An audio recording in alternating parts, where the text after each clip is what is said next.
الرجيم بسم الله الرحمن الرحيم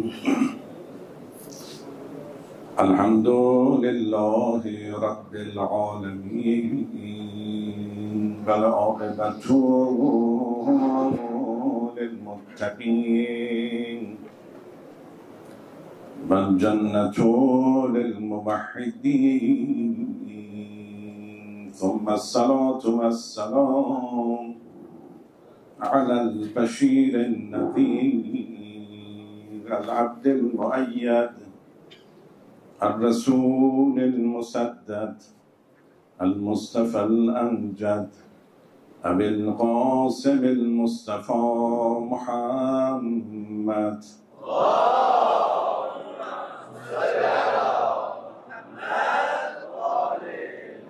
وعلى أهل بيته الطيبين الطاهرين المعصومين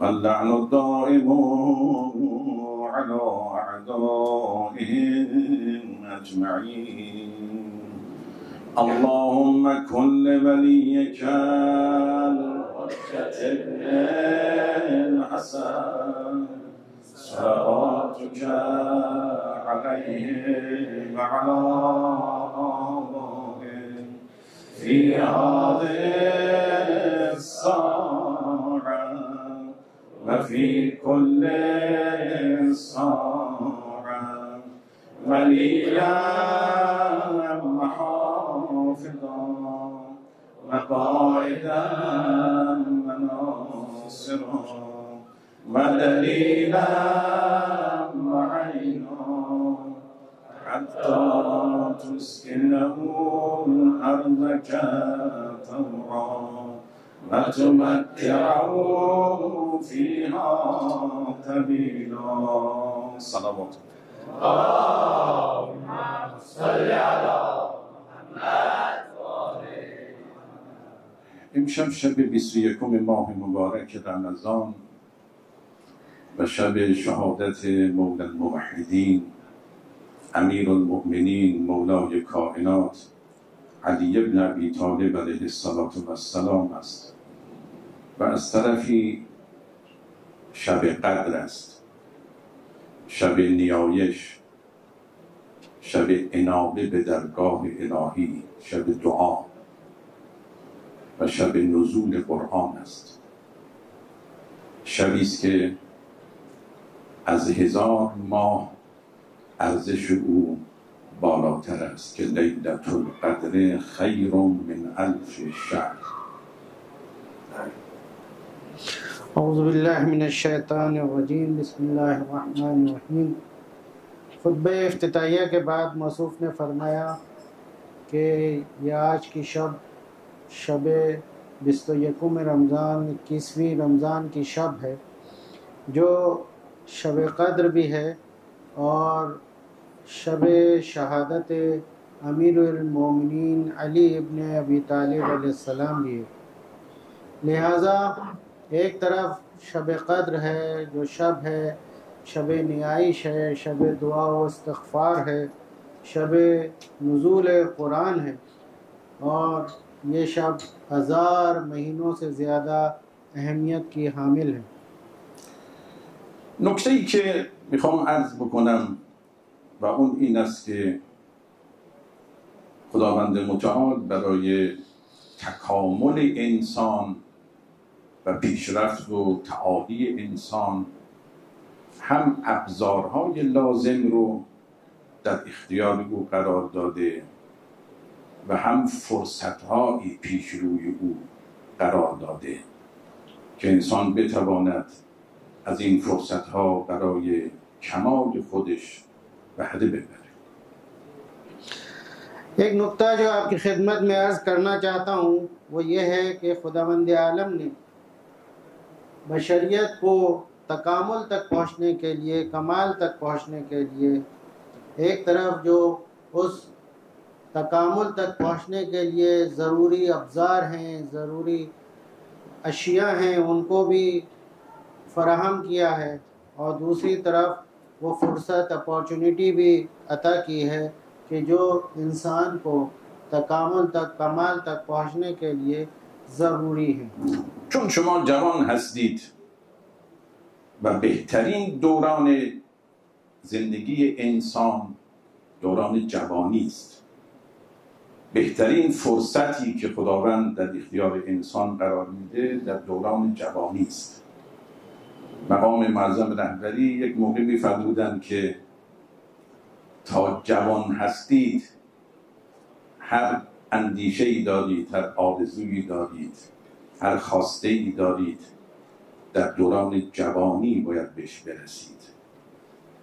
جوانی یک فرصت بسیار ارزشمندی است که می شود گفت که طلایی ترین دوران زندگی انسان است.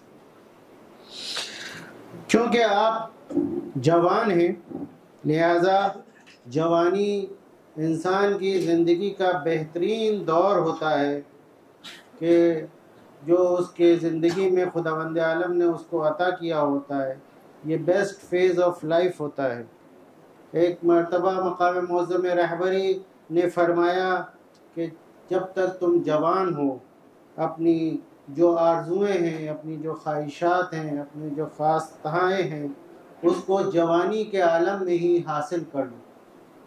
لہٰذا یہ ایک بہت ہی اہم فیز اور سب سے امپورٹنٹ فیز آف لائف ہے، اور یہ کہا جا سکتا ہے کہ گولڈن فیز آف لائف ہے۔ کمتر انسان‌هایی هستند که نهایت استفاده را از فرصت‌های پیشروی خودشون داشته باشند. خداوند استعداد داده به شما، هوش داده، ذکاوت داده، به شما فرصت‌های طلایی داده، امکانات داده برای رشد معنوی و رشد علمی خودتون. اما افرادی که میتوانند از دقایق عمر خودشون استفاده بکنند بسیار اندکند. کم لوگ ایسے ہوتے ہیں کہ جو ان کے پاس اپارچونیٹیز ہوتی ہیں، فرصت ہوتی ہے، اس سے وہ پورا بھرپور فائدہ اٹھا سکے، جو پوٹینشیل ہے اس کا فل یوٹیلائزیشن کر سکے۔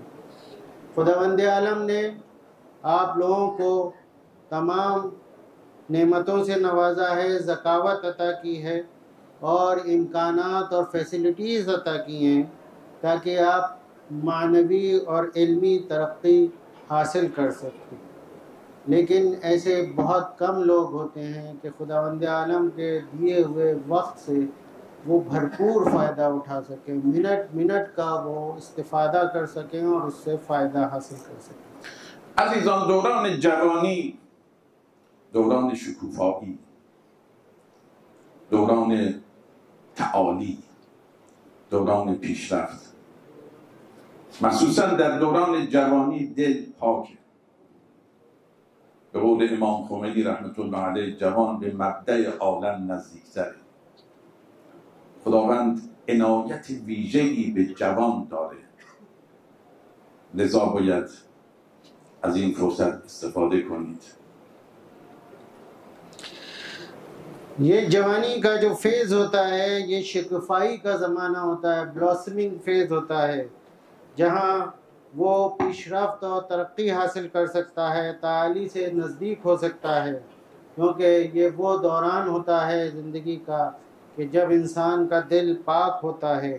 اور امام خمینی رحمۃ اللہ علیہ نے فرمایا کہ یہ وہ دور ہوتا ہے کہ جب اس کا قلب مبدأ عالم سے نزدیک تر ہوتا ہے۔ عزیزان، در دوران جوانی قوای جسمی قویه، حافظه قوی هست، انگیزه قوی است، همت بالاست. همین که انسان سنش از جوانی عبور میکنه قوای جسمی ضعیف میشه و قوای روحی هم ضعیف میشه، طاقت ها کم میشه، حوصله کم میشه، صبوری ضعیف میشه. لذا هرچی که شما آرزو دارید و خواسته‌ای دارید در دوران جوانی باید بهش برسید. अजीज़ान, जवानी का फेज़ वो होता है कि जब इंसान जिस्मानी तौर पर ताकतवर होता है, उसके आज़ा व जवारे कवी होते हैं, उसका अंगीज़ा और उसका मोटिवेशन बहुत मजबूत होता है, उसकी हिम्मत बुलंद होती है।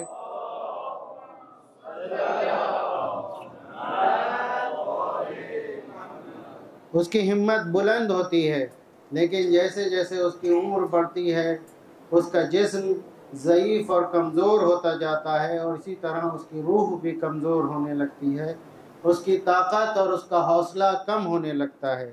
लिहाजा जब तक ये जवानी की नेमत आपके पास है, अपनी जो आरज़ुएँ हैं, अपनी जो ख्वाहिशात हैं, अपने जो इरादे हैं, उनको हासिल कीजिए और उन तक पहुँचिए। امروزه کتاب‌های فراوانی نوشته شده است راجع به مدیریت زمان، اینکه انسان زمان خودش رو چگونه مدیریت بکنه، چون انسان دو بار متولد نمیشه، زمان به عقب بر نمیگرده. مهم این است که انسان در زندگی بتواند زمان رو مدیریت کند و از لحظه لحظه ها استفاده بکنه. अजीज़ान गिरामी, बहुत सी किताबें इस मौजू पर लिखी गई हैं जिसे कहते हैं मुदीरियत ज़मान या टाइम मैनेजमेंट। इंसान को इसका से फ़ायदा हासिल करना चाहिए, क्योंकि इंसान दो बार दुनिया में पैदा नहीं होता है और उसका टाइम भी जो उसे गुज़र चुका है वो कभी पलट के नहीं आता है। लिहाजा इस अल्लाह के दिए हुए वक्त को उसका हर लम्हे से भरपूर फ़ायदा उठाना चाहिए। باید ببینیم اسلام در این زمینه چه نظری داره. من امشب به این اشاره میکنم. اولا یک حدیثی است از پیغمبر اسلام صلی الله علیه و آله و سلم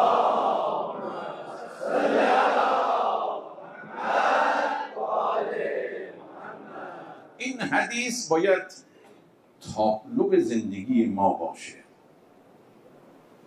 پیغمبر اسلام میفرماید ملعون من ساوا یوما. اگر کسی دو روزش با هم یکی باشه، هیچ قدمی جدیدی بر نداشته باشه، هیچ تکاملی صورت نگرفته باشه، پیشرفتی نکرده باشه، این از رحمت خدا دوره، ملعون است. خیلی مهم. ببینید اسلام چقدر به بهره‌وری از فرصت‌ها اهمیت میده. این تعبیر خیلی سنگینی است که پیغمبر اسلام می‌فرماد ملعون من ساوا یوما. انسان نباید دو روزش همانند هم باشه، نه، روز دوم باید یک گام به جلو رفته باشه، پیشرفتی حاصل کرده باشه. हदीस पैगंबर अकरम सल्लल्लाहु अलैहि वसल्लम है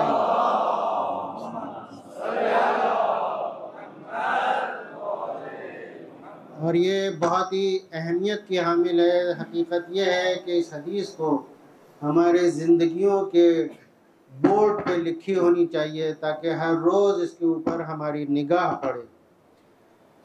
फरमाते हैं कि अगर किसी के ज़िंदगी के दो रोज़ मुतवातिर कंटिन्यूसली दो रोज़ एक जैसे हों, उसमें कोई फ़र्क ना आए, कोई तकामुल ना आए, कोई तरक्की ना आए, गुज़श्ता रोज़ के मुकाबले में आने वाले दिन में कोई फ़र्क ना आए, कोई बेहतरी ना आए, कोई पेशरफ़्त ना करे, तो गोया के रहमत खुदा से वो शख्स दूर है, मलऊन है।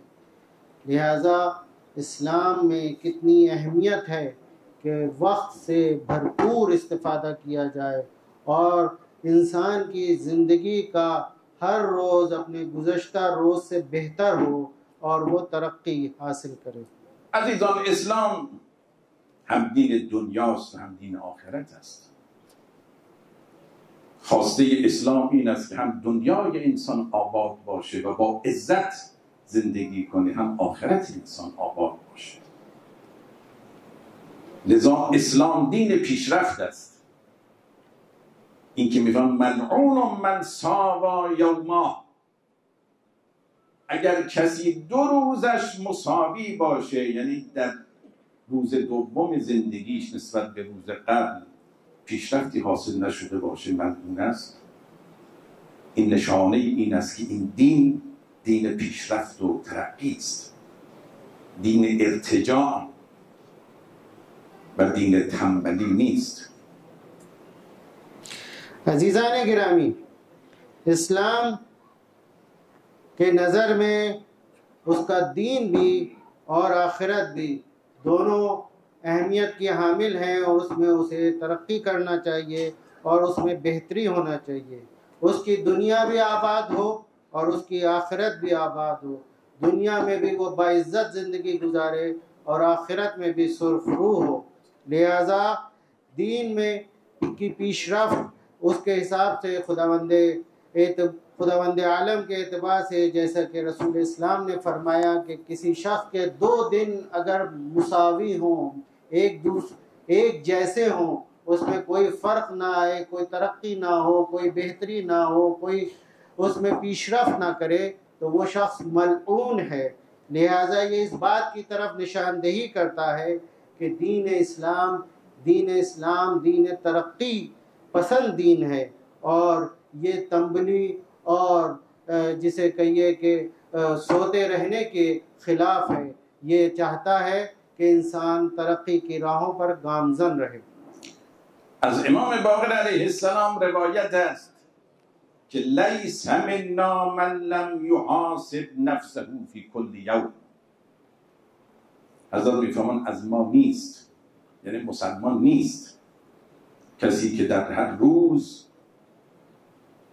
محاسبه نکنه رفتارش را، که اگر یک پیشرفتی کرده، یک حسنه ای انجام داده، خدا را شکر کند و اگر از او خطایی و لغزشی سر داده جبران کند، توبه کند.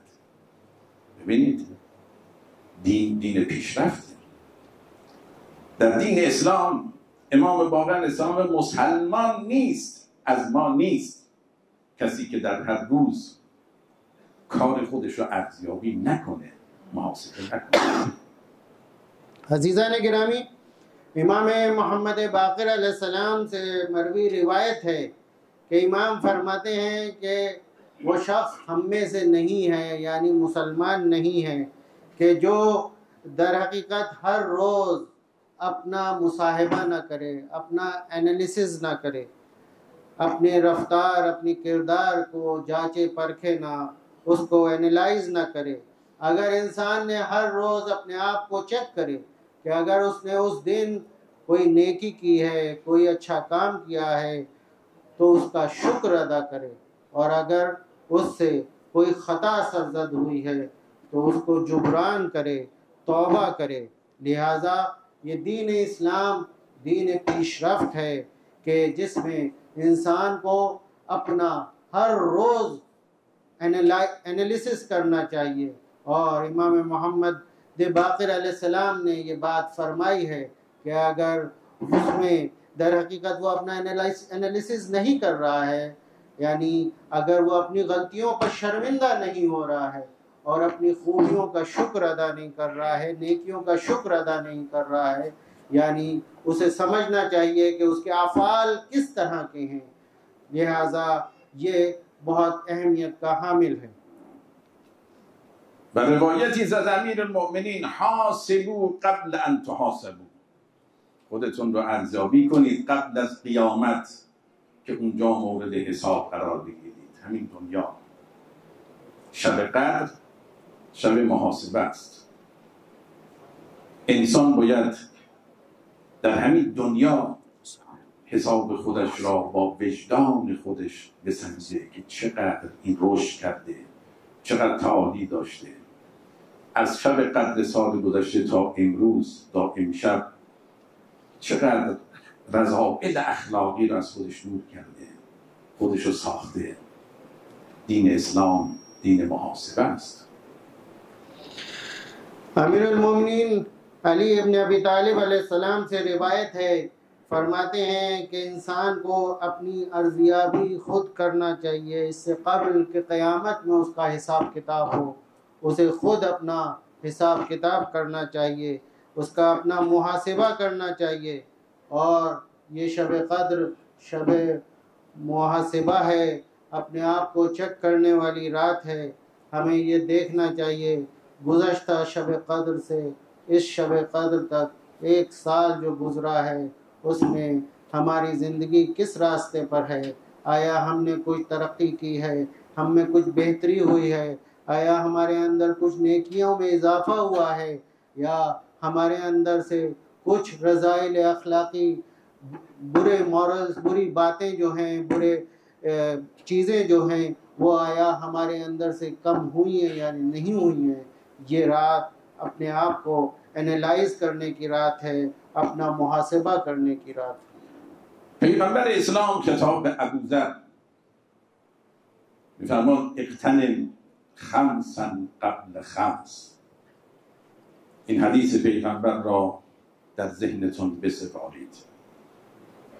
پیغمبر اسلام به ابوذر نصیحت میکنند، سفارش میکنند اغتنم خمسا قبل خمس، یعنی 5 چیز را قبل از 5 چیز غنیمت بدان. अज़ीज़ान गिरामी, पैगम्बर इस्लाम ने हज़रत अबूज़र से फ़रमाया, और ये वो हदीस है कि जो अपने ज़हनों में आप लोग महफूज रखें। पैगम्बर इस्लाम ने हज़रत अबूज़र से ये सिफारिश की, ये नसीहत फरमाई कि 5 चीज़ों से कब्ल गनीमत समझना चाहिए। می‌فرمان شبابک قبل حرمک، 5 چیز را قبل از 5 چیز غنیمت بشمار. 1 جوانی را قبل از اینکه پیر بشی غنیمت بشمار، فرصت جوانی.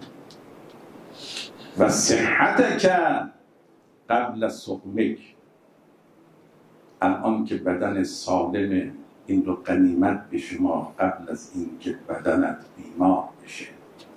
قدر سلامتی را بدان. पैगम्बर इस्लाम फरमाते हैं कि 5 चीज़ों से पहले गनीमत समझो। पहली उसमें से ये है कि अपनी जवानी को उस वक्त के मुकाबले में गनीमत समझो कि जब तुम बूढ़े हो जाओ, तब जब तुम पीर हो जाओ, ज़ईफ़ हो जाओ। और दूसरी चीज़ जिसको गनीमत समझें इससे पहले कि वो हाथ से चली जाए, वो सेहत और सलामती है। इससे पहले कि ये सेहत जो हमें अता की गई है, ये जिस्म बीमारी में मुब्तला हो जाए, इस सेहत को गनीमत समझें। و می‌فرمان که در غنا که قبل فقرک، الان که مالی داری، ثروتی داری، قبل از اینکه فقیر بشی، ناچیز بشی، غنیمت بشمار. و غنا که قبل فقرک، این رو غنیمت بشمار. و حیاتک قبل موتک، الان که زنده هستی زندگی را غنیمت بشمار قبل از اینکه مرگ به سراغت بیاد. और तीसरी शय जिसको गनीमत समझे इससे पहले कि वो आपके पास से चली जाए, वो माल और सिरवत है। इससे पहले कि फ़कीर हो जाएं, इस माल और सिरवत को गनीमत समझें और इसका भरपूर इस्तिफ़ादा करें, इसका सही इस्तिफ़ादा करें। और चौथी चीज़ ये ज़िंदगी है, ये हयात है जो खुदावंद आलम ने बख्शी है। इससे पहले कि मौत हमें अपने आगोश में ले जाए, इस ज़िंदगी से भरपूर और सही इस्तिफ़ादा करें। و فراغک قبل شغلک، الان که فراغت داری قبل از اینکه مشغول بشی، فراغت را دست بدی، غنیمت بشمار. قبل از اینکه سرت شلوغ بشه الان فراغت داری، این فرصت رو غنیمت بشمار. और 5वीं चीज़ जिसको अहमियत का हामिल है, जिसको गनीमत समझे इससे पहले कि वो ख़त्म हो जाए, दूर हो जाए, वो है फरागत। वो टाइम है जो आपके पास मौजूद है कि आप अभी, और इससे पहले कि मशगूलियत में इजाफा हो जाए, आपके पास टाइम ना बचे कुछ काम करने के लिए। इस टाइम जो इस वक्त आपके पास मौजूद है इसका भरपूर इस्तिफादा करें। عزیزان این 5 چیز خیلی مهمه. در حقیقت اسلام دین زندگیه. اگر آموزه های اسلامی در زندگی پیاده بشه چقدر باعث رشد و بالندگی. که پیغمبر اسلام و ابوذر میگن این 5 چیز رو قبل از اینکه از دست بدی غنیمت به شما. लिहाजा ये 5 चीज़ें बहुत अहमियत की हामिल हैं। अगर हम इन इस्लामी अक़दार और कुरानी अक़दार को अपनी ज़िंदगियों में उतार लें तो जैसा कि पैगम्बर इस्लाम ने फरमाया है, हज़रत अबूज़र से फरमाते हैं कि इन 5 चीज़ों को गनीमत समझो इससे पहले कि वो तुम्हारे से दूर हो जाएं।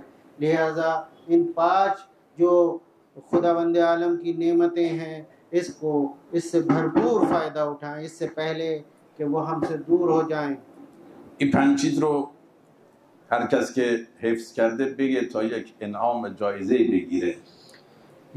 کی بود؟ ये 5 चीज़ें जो गनीमत हैं पैगम्बर इस्लाम ने फरमाई, वो किसके जहनों में महफूज रह गई हैं? अगर बताए कोई तो आगा उसे इनाम दें। 5 चीज़ें कौन गिने? دوباره میگم به نیت حفظ. فرمود که شباب که قبل حرمک. दोबारा फरमा रहे हैं یکی جوانی قبل از پیر شدن و صحت که قبل از سقمک، یعنی صحت و سلامتی را غنیمت بشمار قبل از اینکه بیمار بشی.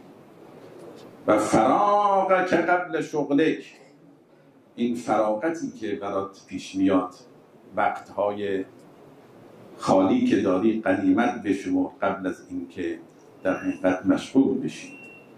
و حیات که قبل موتک، قدر زندگی الان که زنده هستی غنیمت بشمار قبل از اینکه از دار دنیا بری. و بعدیش چی بود؟ مال و ثروت. و غنا که قبل فقرک، در حقیقت الان که دست پر غنیمت بشمار قبل از اینکه به فقر بیفتی. یک بار شما بگید. ये 5 चीज़ें अपने जहनों में महफूज रखें कि जिसको जब तक मौजूद हैं गनीमत समझें इससे पहले कि वो हमारे पास से दूर हो जाएं। पहली शय है जवानी, इससे पहले कि हम बूढ़े हो जाएं वो हमें गनीमत समझें इस जवानी को और इसका सही इस्तिफादा करें। पहली शय जवानी है इससे पहले कि हम बूढ़े हो जाएं। दूसरी चीज़ सेहत है, सेहत और सलामती, इससे पहले कि हमारा जिस्म बीमार हो जाए। तीसरी चीज़ माल व सिरवत है, इससे पहले कि हम फ़कीर हो जाएं। चौथी चीज़ हयात है, ज़िंदगी है, इससे पहले कि मौत आ जाए। और 5वीं चीज़ फरागत है, टाइम, फुर्सत, इससे पहले कि हम मशगूल हो जाएं और कोई फुर्सत और टाइम हमारे पास ना बचे। पहली जवानी, दूसरी सेहत, तीसरी माल व सिरवत, चौथी हयात, ज़िंदगी, 5वीं फरागत। خب حالا یک نفر بگه اینو. कौन बताएगा ये 5 चीज़ें? पहली जवानी, दूसरी जवानी इससे पहले के? پیری. जवानी, हाँ सेहत, नहीं, जवानी जाएगी तो क्या आएगा? बुढ़ापा। हाँ, फिर सेहत, सेहत, सेहत है उससे पहले आप मरीज हो जाए। माल और दौलत और आपका जिंदगी और आखिरी आपका वक्त टाइम, ये टाइम, फरागत। این 4 تا شد. 5 तक 5 تا بود. ابی یک جای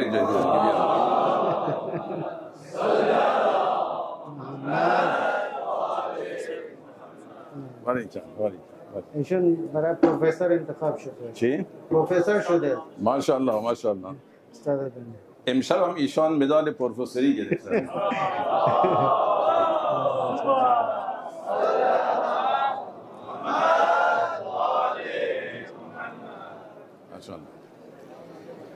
دیگه کی بلده؟ یک نفر دیگه.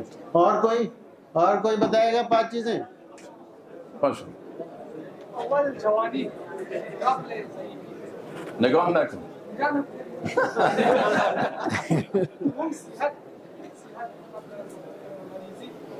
اون جوانی زندگی حیات خب فراغت یه مال مال و ثروت. بیا ایشان هم پروفسور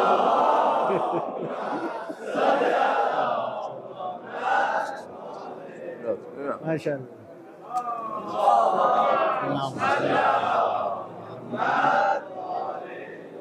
یک نفر دیگه میتونه 3 نفر دیگه. एक और कोई कैंडिडेट. हाँ बस یکم جوانی قبل از پیری सही. دوم صحت قبل از مریضی سوم وقت قبل از फरागत free time. Free time قبل از که هم کسی مشغول پڑ جائے and fourth زندگی life before we die. yeah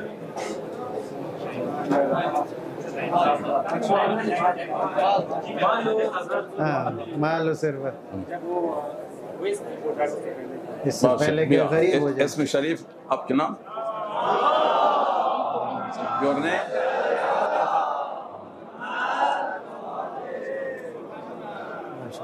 اللهم صل. ببینید در سوره والعصر میفرماد که والعصر ان الانسان لفی خسر. قسم به عصر. خداوند وقتی که به چیزی قسم میخوره اون خیلی با ارزشه. قسم به عصر. منظور از عصر چی هست؟ بعضیا گفتن که دوران بعثت پیغمبر اسلام هست که دین اسلام آمد تا قیام قیامت حجت است. بعضیا گفتن منظور عصر زمان ظهور هست که همه ارزش‌های الهی پیاده میشه. اما واقعیت این است که اینجا عصر به معنای زمان است. والعصر ان الانسان لفی خسر. قسم به عصر و زمان که همه انسان ها در خسران هستند.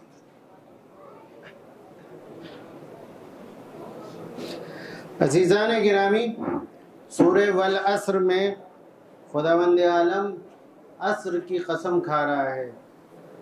वल असर असर की कसम, टाइम की कसम. ताकि किस असर की बात है? जब खुदावंद आलम किसी चीज़ की कसम खाता है तो वो बेपनाह अहमियत का हामिल होता है. और जब खुदावंद आलम ने असर की कसम खाई है तो उससे क्या मुराद है? बाज़ लोग फरमाते हैं, बाज़ लोगों का कहना है, मानना है कि ये दौरान बेसत की कसम है. इस असर से मुराद वो दौर, वो ज़माना है जो दौर बेसत का ज़माना है. बाज़ लोग कहते हैं ये असर ज़हूर इमाम ज़माना का ज़माना है. इस असर से मुराद क्योंकि उस ज़माने में तमाम अर्ज़िशाए इलाही जो हैं वो वक़ूफ़ पज़ीर हो जाएंगी और हमारी ज़िंदगियों में हम उसका मुशाहिदा कर सकते हैं. लेकिन वाक़ियत ये है कि इस असर से मुराद ज़माना है, वक्त है.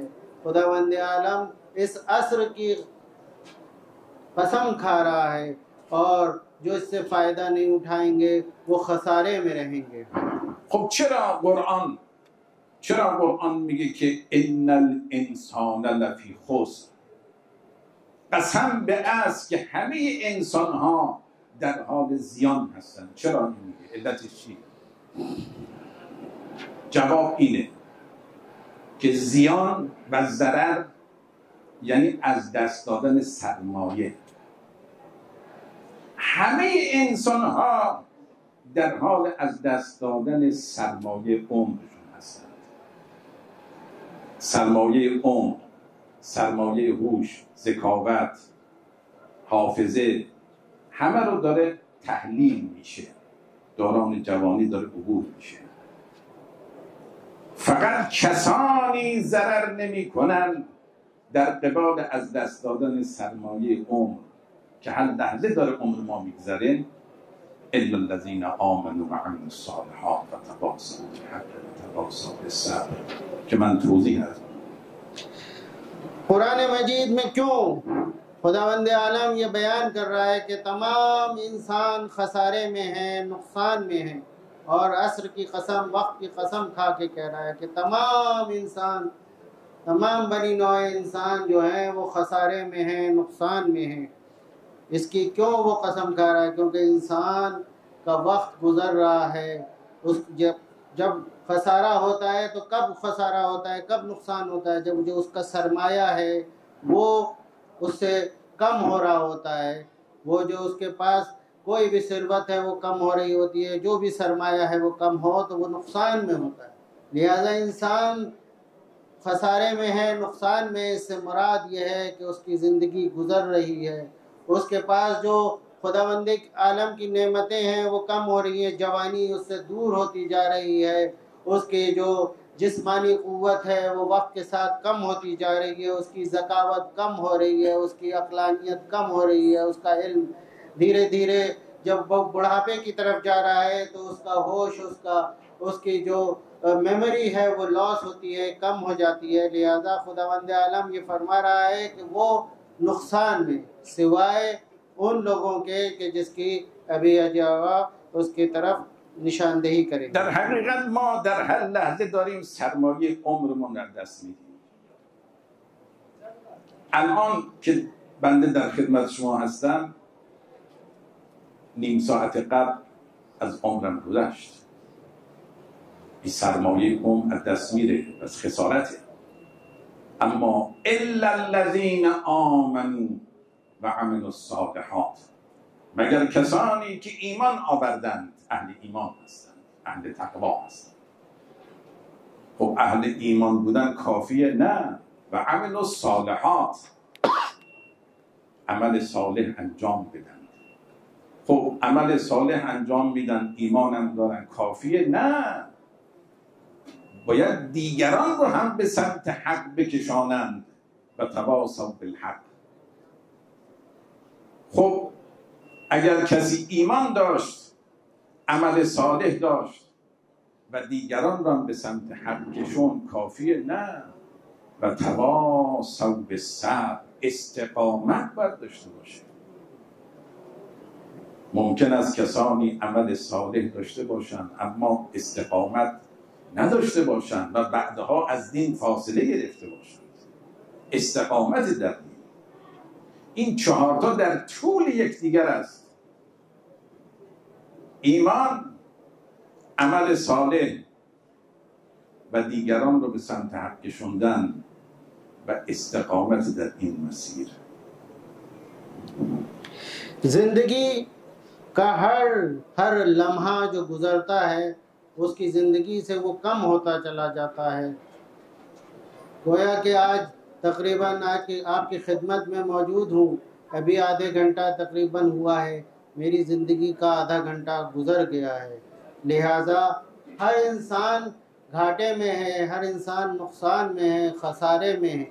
लेकिन वो लोग कि जो ईमान लाए और अहले तक़वा हैं, और उसके साथ साथ, लेकिन यही सिर्फ काफ़ी नहीं है, ईमान लाना और मुत्तकी होना ही काफ़ी नहीं है, बल्कि उसके साथ साथ वो जो अमल सालेह भी अंजाम देते हों। लिहाजा वो लोग खसारे में नहीं हैं, घाटे में नहीं हैं, नुकसान में नहीं हैं, बाकी सब घाटे में हैं, सिवाय उन लोगों के कि जो लोग ईमान लाए, अहले तक़वा हैं और अमल सालेह अंजाम देते हो।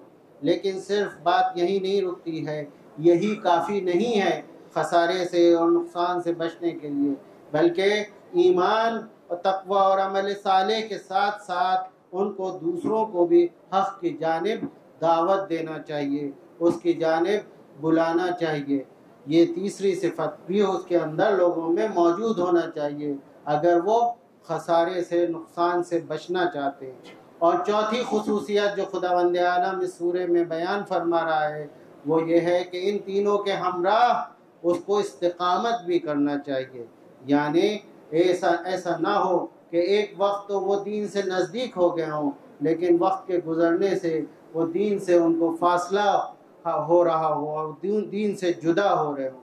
लिहाजा खुदावंद आलम इस सूरे में ये बात वाज़े तौर पे बयान फरमा रहा है कि हर इंसान घाटे में है, नुकसान में है, सिवाय उनके कि जिनमें ये चार खुसूसियात पाई जाती हों।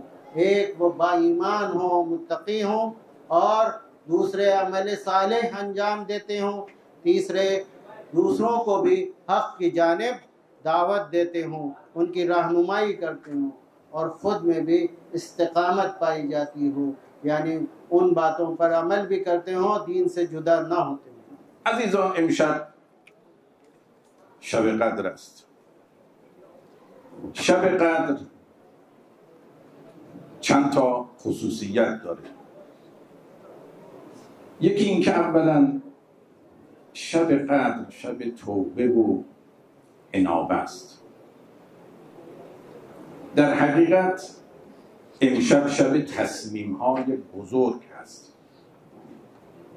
امشب آغاز یک زندگی جدید است. این خیلی مهمه. شب قدر آغاز یک زندگی جدیده بر اساس تصمیم هایی که امشب میگیرید، تصمیم های بزرگ. अज़ीज़ान गिरामी, आज की शब क़द्र है। ये बहुत सी खुसूसियात की हामिल है। ये शब वो शब है जो शब तौबा है, शब इनाबा है। इसमें इस्तिग़फ़ार की शब है, तौबा की शब है, अपने गुनाहों पर शर्मिंदगी और पछतावे की शब है।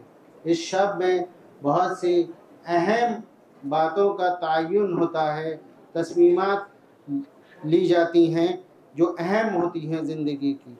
लिहाजा ये वो शब है जो ज़िंदगी का नए सिरे से आगाज़ होता है इस शब में। عزیزان، برای اینکه امشب در خانه خدا برید شما، چون شب سرنوشته، حالات شما، انگیزه های شما، قابلیت های شما امشب در سرنوشت یک سالتون مؤثره و شبی است که باید از خداوند بخواهیم که سرنوشت یک سال ما سرنوشت سعادتمندانه باشه. برای اینکه دعاتون مستجاب بشه یک آدابی داره که من یکی دو تا رو اشاره میکنم فقط. अज़ीज़ान गिरामी, आज की शब हमें खाने खुदा के दर पर हाजिर होंगे, क्योंकि ये वो शब है कि जो हमारी ज़िंदगियों की सरनविश साज शब है, यानी दर हकीकत मुस्तक़बिल साज शब है, जो फ्यूचर को तायीन करने वाली शब है। आइंदा आने वाले साल में जो इत्तेफाक़ात होने वाले हैं, हमारी ज़िंदगी जिस राह पर चलने वाली है, वो ये शब मुअय्यन करती है। लिहाजा फ्यूचर को तायीन करने वाली शब है। लिहाजा अगर हम चाहते हैं कि हमारा फ्यूचर, हमारा मुस्तक़बिल आने वाला साल एक ऐसा साल हो जो सआदतमंदाना साल हो, हमारी ज़िंदगियों में सआदत बख्श हो, तो हमें इस चीज़ से फ़ायदा उठाना चाहिए और दुआ करनी चाहिए। अलबत्ता दुआ कि मुस्तजाब हो सके, दुआ जो कबूल हो सके, उसके कुछ आदाब और शराइत हैं जो आपकी खिदमत में अर्ज़ करता हूँ। اولا امشب خوب دقت بکنید. امشب در ابتدا باید خداوند رو شکر کنید. این شکر خودش خیلی مؤثره. لئن شکرتم لأزیدنکم. خدا شکر کنید که به شما عمر داد، ماه مبارک رمضان رو درک کردید، شب قدر درک کردید. شکر کنید خدا به ما نعمت زیاد دادی، به ما عقل دادی، به ما هوش دادی، چشم دادی، گوش دادی، ایمان دادی، ما رو با دین خودت آشنا کردی، ما رو با پیامبر و اهل بیت آشنا کردی. جز آداب دعا حمد و ستایش و شکر هست که باید هر کسی پیش خودش قبل از اینکه حاجتی از خدا بخواید اقرار کنی که خدا تو ما خیلی چیز دادی، خیلی لطف کردی. अजीज़ान गिरामी, बहुत तवज्जो चाहता हूँ कि आज की शब दर हकीकत शुक्र बजा लाने की शब है और ये बहुत अहमियत के हामिल है कि खुदावंद आलम ने जिन नेमतों से हमें नवाजा है, ये ज़िंदगी, ये उम्र हमें अता की कि हमें ये रमज़ान फिर से नसीब हुआ, ये शब क़द्र फिर से नसीब हुई, इसका हमें शुक्र अदा करना चाहिए। खुदावंद आलम ने हमें अक्ल सलीम अता की, होश अता किया, ये आँखें, ये कान अता की कि हम सुन सकें, हमें ईमान अता किया, हमें दर हकीकत दीन से आशना कराया। ये तमाम नेमतें हैं, सबका शुक्र अदा करना चाहिए। पैगंबर इस्लाम से हम आशना हैं, अहले बैत अलैहिस्सलाम से आशना हैं। ये तमाम नेमतें हैं जो खुदावंद आलम ने हमें अता की हैं, इसका हमें शुक्र बजा लाना चाहिए और शुक्र करना इससे पहले ज़रूरी है और अहमियत का हामिल है कि हम अपनी हाजतों को खुदावंद आलम से मांगे। उनके मांगने से पहले जो नेमतें और चीज़ें खुदा ने हमें अता की हैं उसका शुक्र अदा करें। दो جمله رو من عرض میکنم، اینو در ذهنتون بسپارید. یکی این که همیشه در زندگی اون قسمت پر لیوان رو ببینید، نه قسمت خالی. یعنی در زندگی قبل از این که به نداری ها توجه کنید، به دارایی هاتون توجه کنید که خدا چی داده به شما، چه نعمتی داده، تا اینکه امیدوار باشید. بعضی از افراد فقط کمبودها رو میبینند، ناامید میشن. نه، بلکه باید اون داشته ها رو ببینید، چیزایی که دارید. ما خیلی سرمایه داریم.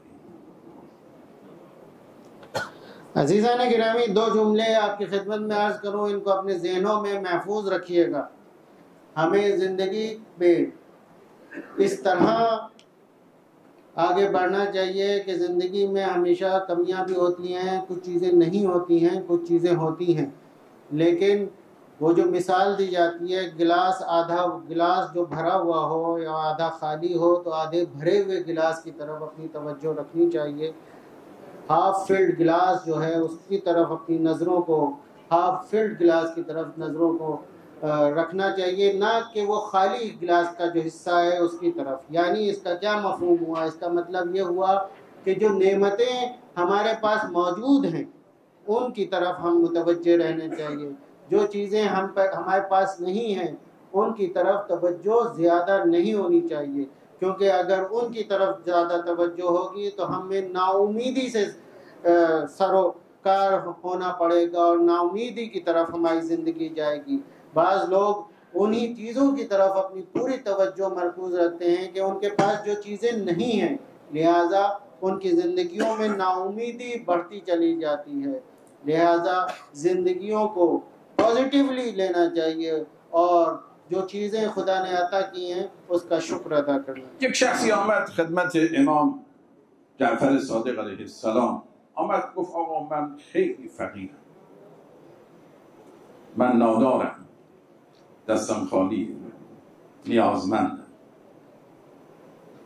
امام صادق علیه السلام فرمود نه، تو خیلی چیزی داری، تو دارا هستی، غنی هستی. گفت آقا من از خودم اطلاع دارم من چیزی ندارم. فرمود نه، چیزی داری. گفت چی دارم؟ حضرت فرمودن اگر این محبتی که نسبت به ما داری، ولایت اهل بیت رو پذیرفتی، اگر بهت 100,000 دینار طلا بهت بدن بگن که از ولایت ما دست برداری، از محبت ما دست برداری، آیا دست بر می‌داری؟ گفت نه آقا. فرمودن پس تو خیلی چیزی داری. گفت آقا اگر همه دنیا رو به من بدن که من از ولایت شما دست بردارم و دشمن شما بشم، حاضر نیستم. فرمودم پس تو به قدر همه دنیا در وجود سرمایه داره. अजीज़ान गिरामी, एक शख्स इमाम जाफ़र सादिक़ अलैहिस्सलाम की खिदमत में आया और उस कहने लगा कि मौला मैं बहुत फ़कीर हूँ, मेरे पास कुछ नहीं है, मैं मेरे हाथ खाली हैं, नादारी है। इमाम ने फरमाया नहीं, तुम गरीब नहीं बल्कि तुम गनी हो, तुम अमीर हो। वो शख्स कहने लगा मौला मुझे अपने बारे में इत्तला है, मैं अपने से वाकिफ़ हूँ, मेरे पास कुछ नहीं है। इमाम ने फरमाया तुम्हें इत्तला नहीं है, लेकिन क्या तुम ये बताओ तुम्हारे पास तुम्हारे दिल में मोहब्बत अहले बैत है या नहीं है, विलायत अहले बैत तुम्हारे दिल में है या नहीं है। उसने कहा या मौला बिल्कुल है। इमाम फरमाते हैं क्या 1,00,000 दीनार अगर तुम्हें दें तो तुम अपने इस मोहब्बत को, विलायत अहले बैत को, मोहब्बत अहले बैत को अपने दिल से दूर कर दोगे? वो शख्स कहता है कतन नहीं, पूरी दुनिया भी मुझे अता कर कोई दे दे, जब भी मैं उनसे दुश्मनी करने लगूं तब भी मैं उसे कबूल नहीं करूंगा और मोहब्बत अहले बैत को अपने दिल से दूर नहीं करूंगा। तो इमाम फरमाते हैं देखो जो नेमत तुम्हारे पास है वो पूरी दुनिया से ज़्यादा अर्जिश रखती है, लिहाजा तुम अपने आप को गरीब ना कहो। و اما جمله بعدی که عرض میکنم در ذهن بسپارید و اون این است عزیزان، خوشبختی و سعادت و کامیابی در این نیست که انسان به همه آرزوهایش برسد، بلکه خوشبختی این است که از داشته‌های خودش لذت ببرد. این خیلی کلام حکیمانه است. در حقیقت سعادت و خوشبختی و کامیابی این نیست که انسان به همه آرزوهاش برسه، نه، بلکه سعادت و خوشبختی این است که انسان از داشته‌های خودش، از اونی که داره لذت ببره در زندگی و قدر بداند. این آدم بسیار خوشبخت است. और दूसरा जुमला जो अहम है और अपने ज़हनों में महफूज रखिएगा वो ये है कि इंसान को खुशी, खुशबख्ती, सआदत और कामयाबी का ये मानी नहीं है कि उसकी जितनी भी आरज़ुएँ हैं, जितनी भी ख्वाहिशात हैं वो सब के सब उसको मिल जाएं, उस तक वो पहुंच जाए, बल्कि खुशबख्ती और खुशहाल ज़िंदगी दर हकीकत इस तरह से हासिल हो सकती है कि जो उसके पास मौजूद लज्जतें हैं, मौजूद जो नेमतें हैं उससे वो लज्जत उठाए और उसकी कदरदानी करे। अस्सलामु अलैका या अली इब्न अबी तालिब।